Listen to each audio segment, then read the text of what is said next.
नमस्कार, सभी का स्वागत है chemistry by Ramniwas Soiwal sir YouTube channel पर। हम अध्ययन कर रहे थे 12th साइंस की रसायन विज्ञान के चैप्टर नंबर 6 का, यानी तत्वों के निष्कर्षण के सिद्धांत एवं प्रक्रम का। इस चैप्टर के हमारे 10 पार्ट कंप्लीट हो चुके थे और आज हमारा इस चैप्टर का पार्ट नंबर 11 रहेगा। तो लगातार बने रहिए आप अंत तक। पिछले वीडियो में हम अध्ययन कर रहे थे धातु क्रम के उष्मागतिकी सिद्धांत का और एलिंघम आरेख का। यानी पिछले वीडियो में हमने धातु क्रम का उष्मागतिकी सिद्धांत पढ़ा, उसके बाद में हमने एलिंघम आरेख यानी अपचायकों के चयन हेतु एलिंघम आरेख कैसे बनता है इसका अध्ययन हमने पिछले वीडियो में किया था। आज इस वीडियो में हम लगातार ही एलिंघम आरेख की उपयोगिता क्या है, यानी अपन कह सकते हैं कि किसी अयस्क के उष्मीय अपचयन की संभावना में एलिंघम आरेख की क्या उपयोगिता है, यह अपन कह सकते हैं इसकी क्या विवेचना है। तो हम अयस्क के उष्मीय अपचयन को लेकर एलिंघम आरेख की विवेचना इस आज के पार्ट में करने वाले हैं। तो लगातार आप अंत तक बने रहिए। देखो, पिछले वीडियो में मैंने आपको अच्छी तरीके से डिटेल से एलिंघम आरेख बनाना बताया था कि एलिंघम आरेख किस किस के मध्य बनता है। इस पार्ट में दोबारा से मैंने एलिंघम आरेख को बनाया है। इस एलिंघम आरेख को हम अयस्क के उष्मीय अपचयन की संभावना में इसको हम विस्तार से समझेंगे। देखो, आपको पता है एलिंघम आरेख O2 की डेल्जी नोट जो किलो जूल पर मोल में है और तापक्रम इसके बीच बनता है। यानी अपन कह सकते हैं कि डेल्जी नोट ऑक्सीजन की डेल्जी नोट यानी गिब्स मुक्त ऊर्जा और तापक्रम के मध्य एलिंघम आरेख बनता है। तो अब हम किसी अयस्क के उष्मीय अपचयन के लिए इस एलिंघम आरेख की क्या उपयोगिता है। तो पहली उपयोगिता हम यूं कह सकते हैं कि यह एलिंघम आरेख, क्या कहेंगे, यह एलिंघम आरेख धातु ऑक्साइडों के धातु में अपचयन हेतु उपयुक्त अपचायक के चयन में सहायक है। यानी पहला बिंदु हम कह सकते हैं उपयुक्त अपचायक, उपयुक्त अपचायक के चयन में सहायक होता है, चयन में सहायक होता है। तो आप इसको पूरा पॉइंट लिखोगे। आप क्या लिखोगे कि यह आरेख धातु ऑक्साइडों के धातु में अपचयन हेतु उपयुक्त अपचायक के चयन में सहायक होता है। दूसरा पॉइंट अपन ले रहे हैं कि यदि प्रावस्था परिवर्तन, क्या कहेंगे, यदि प्रावस्था परिवर्तन गैस से द्रव में हो रहा है, क्या कहेंगे, प्रावस्था परिवर्तन गैस से द्रव में और द्रव से ठोस में हो रहा है। देखो, हमें पता है सबसे ज़्यादा एंट्रोपी गैसों की होती है, उससे कम द्रव की और सबसे कम यानी न के बराबर ठोसों की एंट्रोपी होती है। तो यदि प्रावस्था परिवर्तन इस प्रकार हो रहा है कि गैस से द्रव, द्रव से ठोस, तो हम क्या कहेंगे, हम कहेंगे कि एंट्रोपी का मान, एंट्रोपी का मान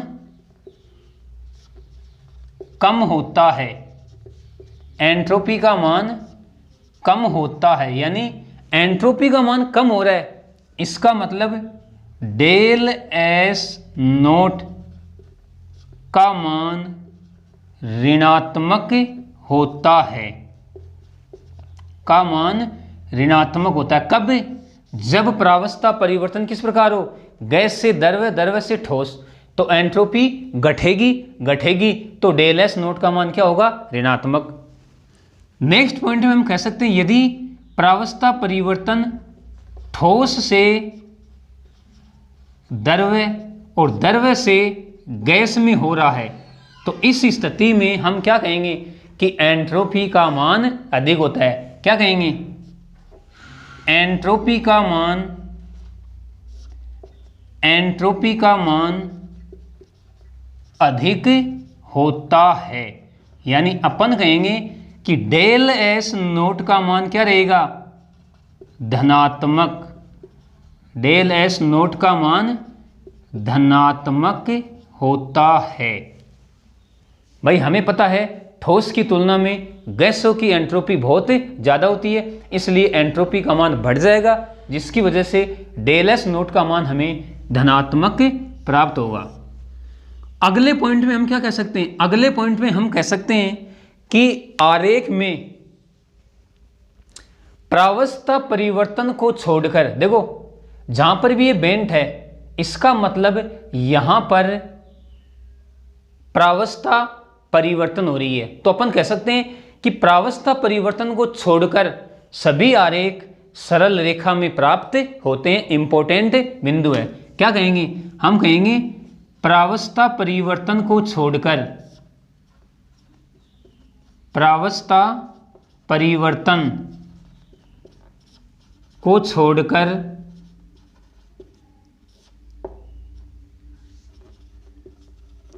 अन्य सभी स्थितियों में, अन्य सभी स्थितियों में आरेख सीधी रेखा में प्राप्त होते हैं। आरेख सीधी रेखा में, सीधी रेखा में प्राप्त होते हैं। ये हमारा चौथा पॉइंट हो गया। पिछले वीडियो में मैंने आपको बताया था कि जहां पर भी ये मुड़ाव आ रहा है, मोड़ आ रहा है, वहां पर क्या होता है, प्रावस्था परिवर्तित होती है। ठोस है तो द्रव है, द्रव है तो ठोस।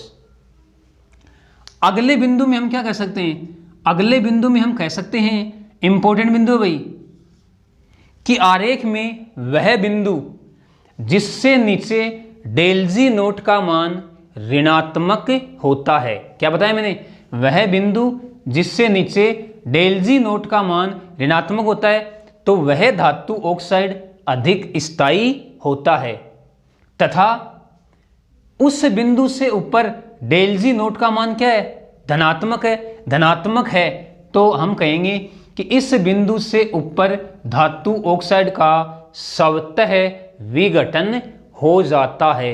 यानी ओवरऑल अपन यूं कह सकते हैं कि उच्चतर डेल जी नोट वाले धातु ऑक्साइड की तुलना में निम्नतर डेल जी नोट वाले धातु ऑक्साइड का स्थायित्व अधिक होता है। क्या कह सकते हैं, हम कह सकते हैं उच्चतर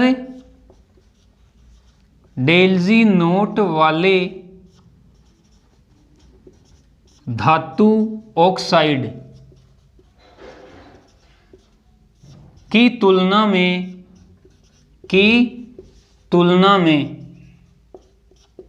निम्नतर, क्या कहेंगे, निम्नतर डेल जी नोट वाले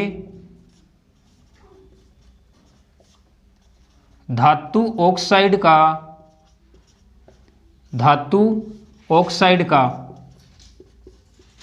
स्थायित्व अधिक होता है, स्थायित्व अधिक होता है।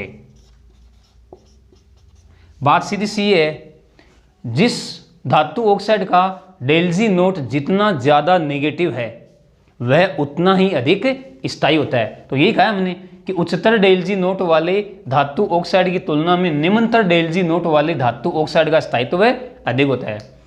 अगले बिंदु में हम क्या कह सकते हैं, अगले बिंदु में हम कह सकते हैं कि प्रतिच्छेद बिंदु पर डेल जी नोट का मान शून्य होता है।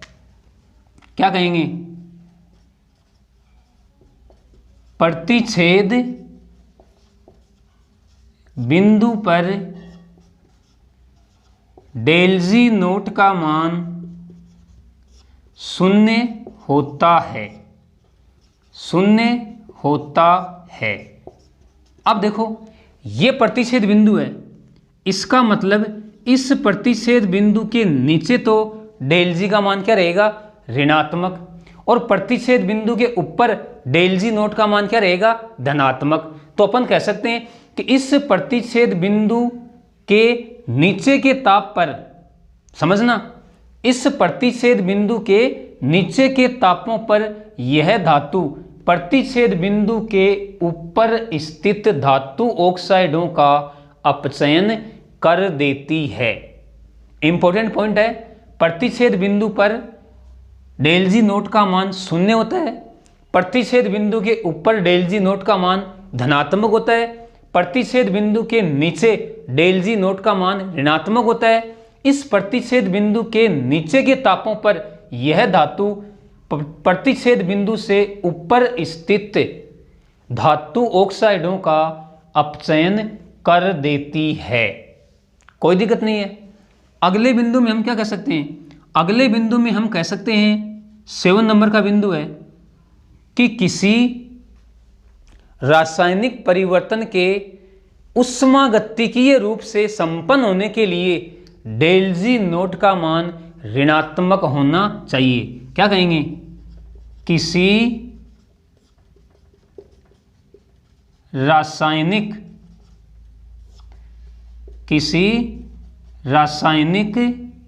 परिवर्तन के उष्मागतिकी रूप से संपन्न होने के लिए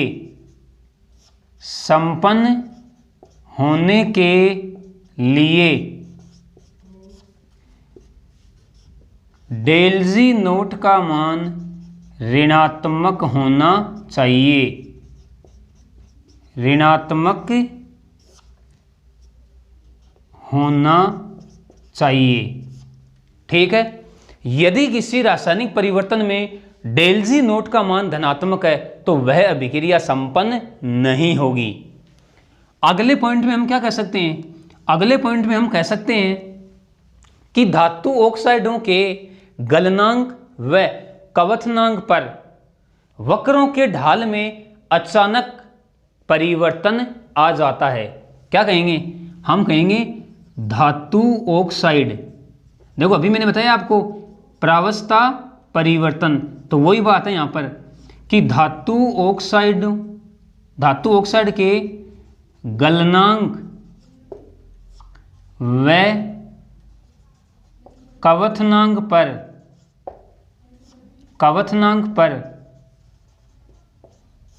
वक्रों के ढाल में अचानक परिवर्तन आ जाता है। अचानक परिवर्तन आ जाता है। अचानक परिवर्तन आ जाता है। यही बात कहा है मैंने कि जहाँ पर भी आरेख में घुमाव या मोड़ है वहाँ पर प्रावस्था परिवर्तन होता है। और यही बात यहाँ पे है कि धातु ऑक्साइड की गलनांक व कवथनांक पर वक्रों की ढाल में अचानक परिवर्तन आ जाता है। यानी अगर हम एग्जाम्पल लें कि परिवर्तन हो रहा है गैस से द्रव्य में, द्रव्य से ठोस में, तो एंट्रोपी का मान क्या हो रहा है यहाँ पे? यानी डेल एस नोट का मान क्या हो रहा है? धनात्मक हो रहा है। डेल एस नोट का मान क्या हो रहा है? धनात्मक हो रहा है। अब देखो, क्योंकि एंट्रोपी घट रही है भाई गैस से द्रव्य और द्रव्य से ठोस में, तो एंट्रोपी का मान घट रहा है, इसका मतलब ऋणात्मक है। क्या कहेंगे? एंट्रोपी का मान क्या है? ऋणात्मक है। अब देखो आप, हमारे पास समीकरण क्या है? Del G naught equal to del H naught minus T del S naught. ये हमारे पास गिब्स हेल्महोल्ट्ज समीकरण है। हमें पता है कि डेल एच का मान तो हमेशा क्या होता है? धनात्मक। तो इस डेल एस के मान के ऊपर डिपेंड करता है कि यह प्रक्रम स्वतः होगा या नहीं होगा। यानी हम यहाँ पे देखो del G naught del H naught minus T, del S क्या ऋणात्मक ना, यानी ये लो del S naught del G naught equal to del H naught. Minus minus क्या हो जाएंगे, plus T del S note.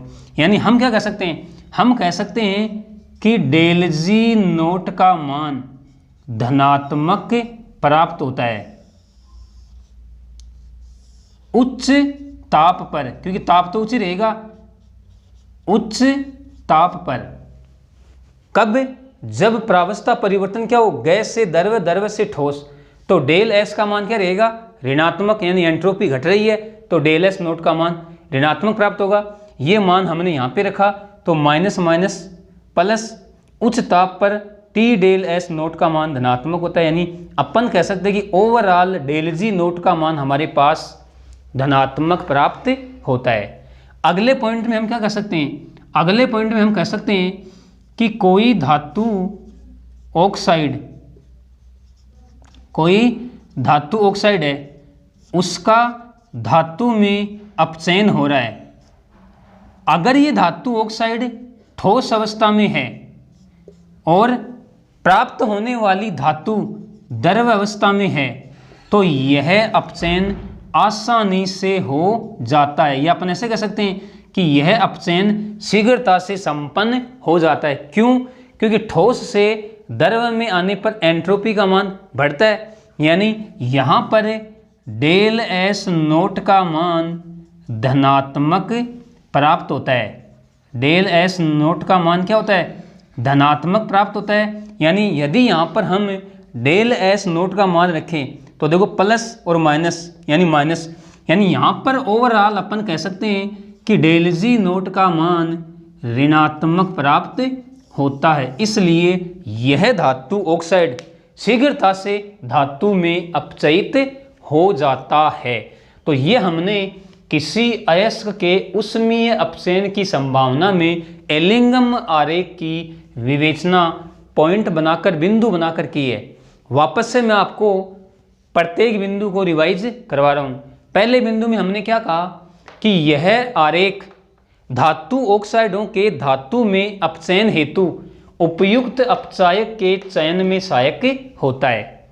दूसरा बिंदु हमने क्या कहा कि यदि प्रावस्था परिवर्तन गैस से द्रव, द्रव से ठोस इस प्रकार हो रहा है तो एंट्रोपी का मान कम होता है और डेल एस नोट का मान यहाँ पर ऋणात्मक प्राप्त होता है। भाई एंट्रोपी घट रही है। और यदि प्रावस्था परिवर्तन ठोस से द्रव, द्रव से गैस, इस प्रक्रम में प्रावस्था परिवर्तन हो रहा है तो एंट्रोपी का मान बढ़ेगा, तो डेल एस नोट का मान हमें धनात्मक प्राप्त होगा। अगले बिंदु में हमने क्या कहा कि प्रावस्था परिवर्तन को छोड़कर अन्य सभी स्थितियों में आरेख सीधी रेखा में प्राप्त होता है। नेक्स्ट बिंदु में हमने क्या कहा कि उच्चतर डेल जी नोट वाले धातु ऑक्साइड की तुलना में निम्नतर डेल जी नोट वाले धातु ऑक्साइड का स्थायित्व अधिक होता है, स्थायित्व अधिक होता है। नेक्स्ट हमने क्या कहा कि प्रतिच्छेद बिंदु पर डेल जी नोट का मान क्या होता है, शून्य, और इस प्रतिच्छेद बिंदु के नीचे डेल जी नोट का मान ऋणात्मक होता है और इस प्रतिच्छेद बिंदु के ऊपर डेल जी नोट का मान धनात्मक होता है। तो यह धातु प्रतिच्छेद बिंदु के नीचे के तापों पर प्रतिच्छेद बिंदु से ऊपर स्थित धातु ऑक्साइडों का अपचयन आसानी से कर देती है। नेक्स्ट हमने कहा कि किसी रासायनिक परिवर्तन के ऊष्मागतिकी रूप से संपन्न होने के लिए डेल जी नोट का मान ऋणात्मक होना चाहिए। यदि डेल जी नोट का मान धनात्मक है तो अभिक्रिया संभव नहीं होगी। नेक्स्ट बिंदु में हमने क्या कहा कि धातु ऑक्साइड के गलनांक व कवथनांक पर वक्रों के ढाल में अचानक परिवर्तन आ जाता है। एग्जाम्पल लिया हमने कि यदि गैस से द्रव, द्रव से ठोस इस प्रकार से प्रावस्था परिवर्तन हो रहा है तो इसमें डेल एस का मान ऋणात्मक होता है, यानी एंट्रोपी घट रही है। गैस से द्रव, द्रव से ठोस में आने पर एंट्रोपी कम हो रही है, तो डेल एस नोट का मान ऋणात्मक होगा। डेल एस नोट का मान ऋणात्मक होगा तो हमारे पास डेल जी नोट का मान धनात्मक प्राप्त होगा उच्च ताप पर। अगला पॉइंट हमने लिया कि यदि कोई धातु ऑक्साइड धातु में अपचयित हो रहा है और वह धातु ऑक्साइड ठोस अवस्था में है और प्राप्त होने वाली धातु द्रव अवस्था में प्राप्त होती है तो वह अपचयन की अभिक्रिया शीघ्रता से संपन्न हो जाती है। क्यों? क्योंकि ठोस से द्रव में आएंगे तो एंट्रोपी का मान बढ़ेगा, यानी डेल एस नोट का मान धनात्मक प्राप्त होता है, जिसके फलस्वरूप डेल जी नोट का मान ऋणात्मक प्राप्त होता है। यानी इस प्रकार का प्रक्रम स्वतः प्रक्रम होता है। तो ये हमारा किसी अयस्क के उष्मीय अपचयन की संभावना में एलिंगम आरेख की उपयोगिता कह सकते हैं या विवेचना कह सकते हैं। आराम से आप वीडियो को पॉज करके जितने भी बिंदु मैंने आपको लिखाए वो आप अपने नोट्सों में लिख लोगे, कोई प्रॉब्लम आपको नहीं होनी चाहिए। अब हम देखो, हमने एलिंगम आरेख देख लिया, एलिंगम आरेख की उपयोगिता कह सकते हैं या इसकी विवेचना हमने देख ली बिंदु बनाकर। अब इस एलिंगम आरेख की कुछ कमियां हैं या सीमाएं हैं, तो अब हम एलिंगम आरेख की सीमाओं की बात करते हैं कि एलिंगम आरेख की क्या क्या सीमाएं हैं। तो अब हमारी हेडिंग क्या रहेगी, एलिंगम आरेख की सीमाएं।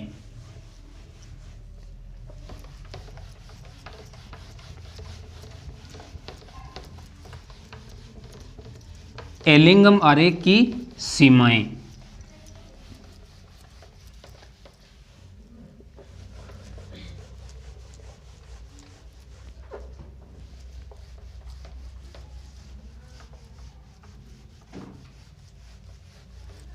तो लगातार बने रहिए आप मेरे साथ। हम अब एलिंगम आरेख की कमियां क्या हैं उनका अध्ययन करेंगे। कमियां कह सकते हैं या सीमाएं कह सकते हैं।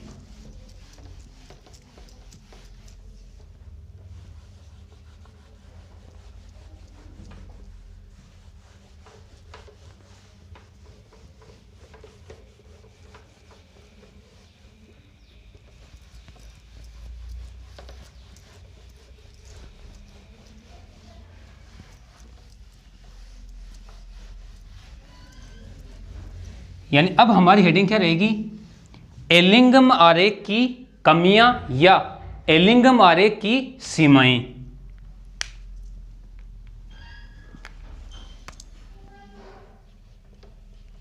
एलिंगम आरेख की सीमाएं।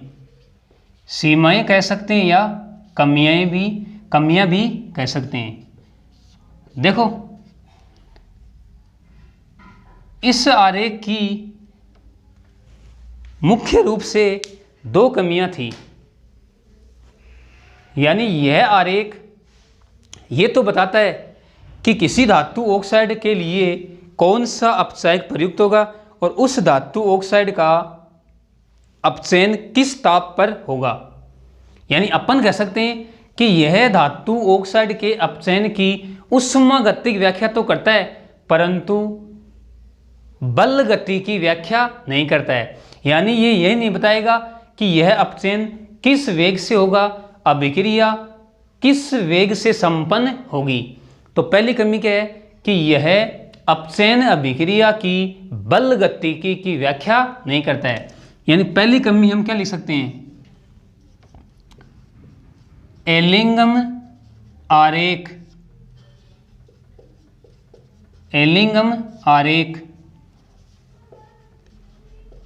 अपचयन अभिक्रिया की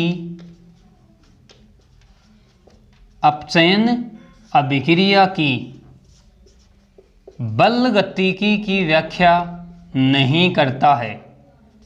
बल गतिकी की व्याख्या नहीं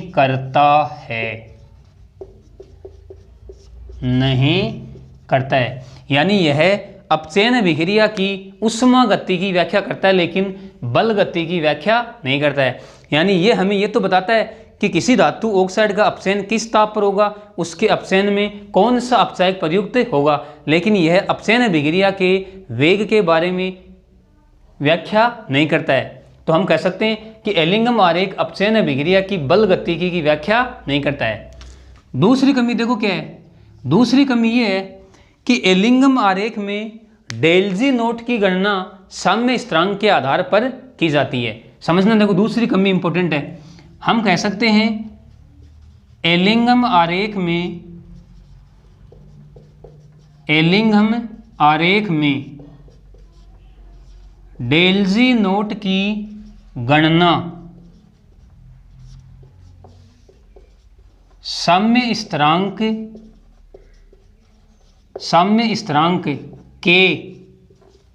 के आधार पर की जाती है। अब देखो, यदि अभिकारक व उत्पाद ठोस अवस्था में है तो ठोस अवस्था में हम उनकी सांद्रता इकाई मानते हैं। तो उस स्थिति में डेल्जी नोट के सही मान प्राप्त नहीं होते हैं। क्या कहेंगे? यदि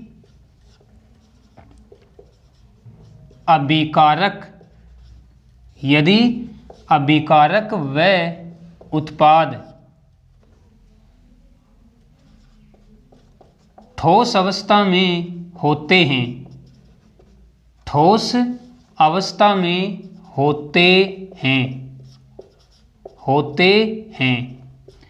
तो उनकी सांद्रता, ध्यान से समझना, उनकी सांद्रता इकाई मानी जाती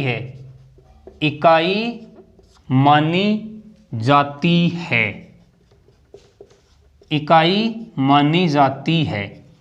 अतः इस स्थिति में